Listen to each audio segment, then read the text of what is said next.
Para sutresna budaya basa Jawi, sugeng pepanggihan malih kaliyan Subadi Prawata. Ing kalodhangan menika badhe ngaturaken waosan buku basa Jawi Cerita Cekak. Anggenanipun Ika Zardi Saliha. Kanthi irah-irahan Mas Wanto.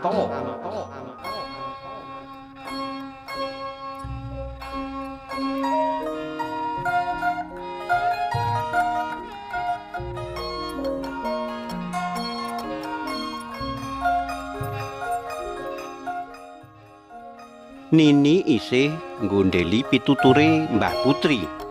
Wong sabar rejekine jembar, dimen bisa ngalap urip luwih berkah. Laku prihatin dadi sarana menepe batin. Nanging nyatane nganti sore kuwi tatu isih ngrenggani atine Nini. Dheweke amung bisa nyimpen rojah rajai rasa kuciwa amarga salah tampa lan kleru pangira. Nik, kok mruput lehmu adus arep menyang endi, Nduk? Badhe halan-halan, Pak. Lunga karo Wanto? Bapakne wis kaya polisi nakoni wong kang duwe perkara yen ngerti anake wadon arep lelungan. Ah, mboten, Pak. Niki rencang enggal. Insyaallah langkung Yahud. Jawabe Nini karo ngilo ngarep pengilon. Benerake lipstik sing kurang abang aneng lambene. Lah, Wanto terus piye, Nduk? Kowe ora kena main-main lho. Ati wong lanang kuwi ngluwi segara. Yen tresna mesti berjuang tekan pati. Nanging yen wis dilarani rasane bisa dadi donga nganti digawa mati, Nduk. Kamangka kabeh wis padha ngerti, marga Wanto wis kerep mara aneng warungmu.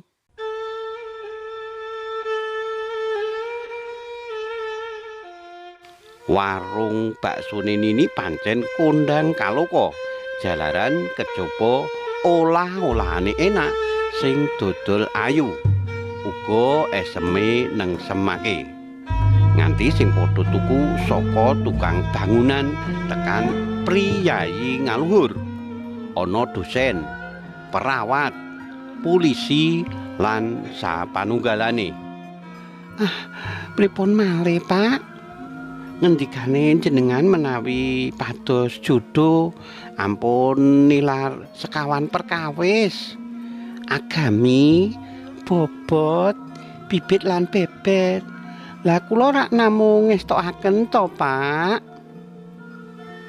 Durung rampung anggone dandan, dumataan HP-ne Nini muni. Gage tangane nyaut HP lan langsung ngusap layare. Lambene mesem bareng ngerti sapa sing nilpun.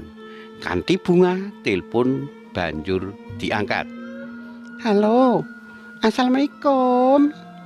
Waalaikumsalam. Mas Rudi kok kadingaren nilpon aku.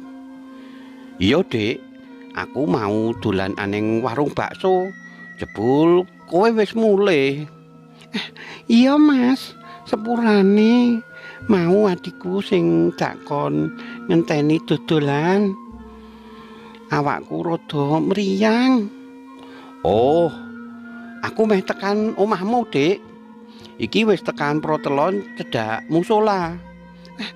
Iya, Mas. Minggu ngiwa pas sing ana wit pelem abang ya, Mas. Oke. Aku menujumu. Rangpung telepon HP ditutup. Nini melayu mlebu kamar. Njupuk tisu banjur siap-siap aneng ruang tamu. Nik, aja nganti Wanto ngerti lho, Nduk. Ujare bapakne karo nglinting udut. Mpun saged diatur, Pak. Kula pun putus kalih Wanto. Karo mbesengut Nini mangsuli kandhane bapakne. Wah, bapakne kaget keprungu suarane Nini. Sangsaya kaget nalika saka njaba omah keprungu swara mobil mandeg. Nini buka lawang, ngungak sapa sing teka. Katon ana Avanza ireng mlebu pekarangan. Nini lan bapakne ndomblong nyawang tamune. Sawijining priya pideksa, gagah, gedhe, dhuwur, nganggo celana jeans biru lan hem putih. Tak kira etok-etok sih, Mas. Wah, gak ada istilah main-main kanggo seorang Rudi, Dik. Ucape Rudi karo nepuk dadane. Monggo pinarak, Mas. Iki bapakku, Mas. Aloke Nini nyumanggakne tamune. Kula Rudi, Pak. Wong telu padha mampan lungguh. Banjur cerita muyek ngalor ngidul. Ora let suwe bapakne Nini pamit arep menyang kandang. Nini sangsaya kesengsem sawise ngerti yen Rudi kuwi sawijining polisi sing dinese aneng kutha lan isih mbujang. Dung dung dung keprungu swara bendine bakul rujak lan es krim keliling. Wanto jenenge bakule. Saben dina mesti liwat ngarep omahe Nini. Padatane Nini banjur mlayu metu omah lan tuku rujake. Ananging dina kuwi Nini kang rumangsa mabur dhuwur aneng awang-awang malah sangsaya mepet lungguhe nyedhaki Rudi. Rumangsa dicedhaki Nini, Rudi banjur ngrangkul kenya sing ana sandinge, ngajak guneman klesikan ana sanjabane omah. Kosok baline Wanto bareng weruh Nini lagi lungguh karo bocah lanang liya, dheweke banjur gage nggenjot pedal gerobak dagangane. Sopo bakul rujak kuwi mau, Dik? Kok sajake kaya nyawang jero omah kene terus? Kuwi kanca padha bakule. Wanto jenenge. Pacarmu to, Dik? Ngene lho, Mas. Dheweke pancen seneng karo aku, malah wis arep nglamar aku. Nanging piye ya, Mas? Jujur wae, yen aku karo dheweke uripku sangsaya rekoso tembe mburine. Lah, ngopo, Dik? Wanto kuwi mung bakul rujak lan es krim keliling. Asal usule ya durung cetha. Aku dhewe wis waleh urip nelongso sarwa kekurangan kawit lair. Beda yen karo Mas Rudi sing dadi polisi. Kandhane Nini nyritakake kahanan uripe. Dik, janjane kowe tresna to karo Wanto? Kuwi dhisik, Mas. Lah yen Mas Rudi tenanan seneng karo aku ya pilih jenengan. Semaure Nini karo megat-megot ngobahake pucuke jilbab sajak isin gelem. Dik, dak suwun aja kesusu mutusake hubungan karo Wanto, terus milih karo aku. Tinimbang getun, jare paribasane kae yen penyesalan kuwi tibane neng mburi. Yen neng ngarep jenenge pendaftaran. Halah, Mas Rudi ki bisa wae. Ucape Nini karo nyenggolake sikute aneng tangane Rudi.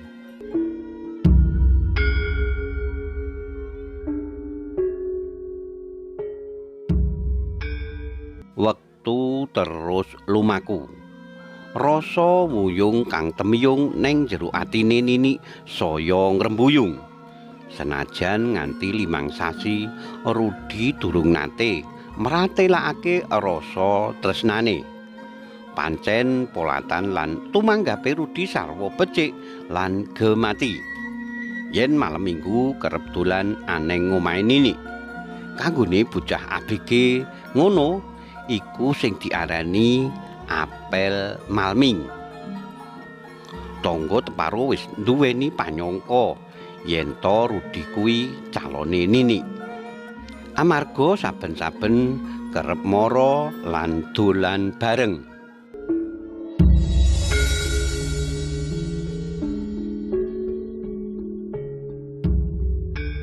Landheping rasane wong tuwa tuwuh amarga bisa maca kahanan lan glagate anak. Senajan Nini rumangsa mongkok duwe kanca Rudi, nanging suwalike bapakne Nini saben wektu ngrasa susah lan was sumelang. Ni, jane Rudi kuwi seneng kowe apa ora? Pripun nggih, Pak? Welah, ditakoni kok malah genti takon kaya wayang wae. Kepriye to kowe iki? Coba kandha apa sing sabenere kok karepake? Nganu, kula jane nggih pengine kali Mas Rudi. Kadose langkung mapan timbangane Wanto. Ning bareng kula pun nampik Wanto lan boten sesambungan malih. Kok sakniki Wanto mboten nate sadyan rujak es malih nggih? Kadang kula rumaos lepat, Pak. Lah, ya kowe kuwi Nik. Sakjane aja kesusu. Kabeh dadi kanca sing becik wae. Nyambi disinaoni kahanan sapa Wanto lan sapa Rudi. Kanthi wisaksana bapakne Nini nuturi anake wedok sing digadang-gadang bisa urip mulya. Nggih, Pak. Kula rumaos lepat. Kamangka Wanto sampun nate maringi alamat.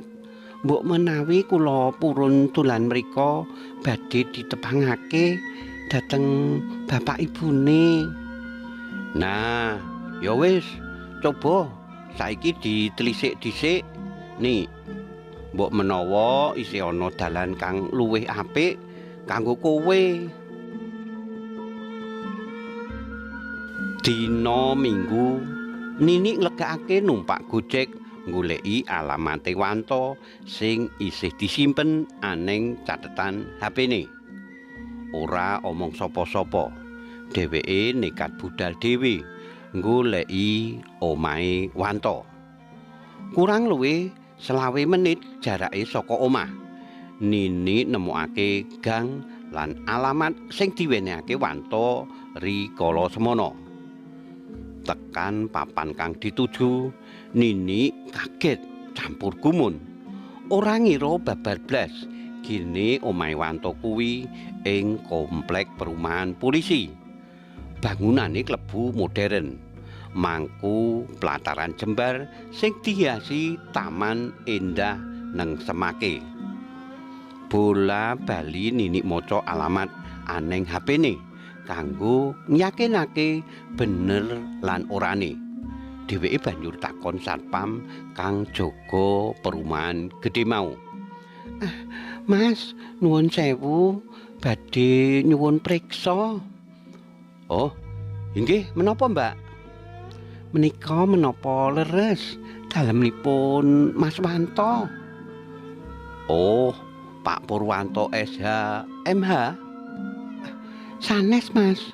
Wanto ingkang sadyan rujak es krim. Oh, rujak es krim? Inggih, kula pikantuk alamat menika saking piyambake. Niki lho fotone. Nini gage buka galeri HP-ne. Neng kono ketok fotone Wanto. Lah, nggih niki Pak Purwanto, Mbak. Piyambake polisi nyambi dados dosen wonten kampus. Satpam mau nerangake kanthi gamblang. Gemrobyos keringete Nini nalika ngerti sapa sabenere Wanto. bakul rujak es krim sing wis ditulak tresnane. Kabeh lelakon sing wis mungkur kagambar cetha lan jalari sirahe kliyengan. Awake adem panas. Gorokane krasa sat, rasane ora karu-karuan.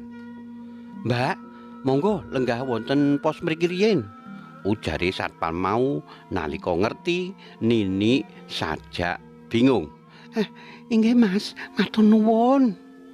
Nini lungguh aning kursi njeron pos satpam. Ora sengaja dheweke nyawang daftar jeneng lan fotone para satpam kang jaga ana komplek kono. "Mas, nuwun sewu, menika leres Mas Rudi nggih?" Inggih leres, niku Pak Rudi, rencang satpam mriki.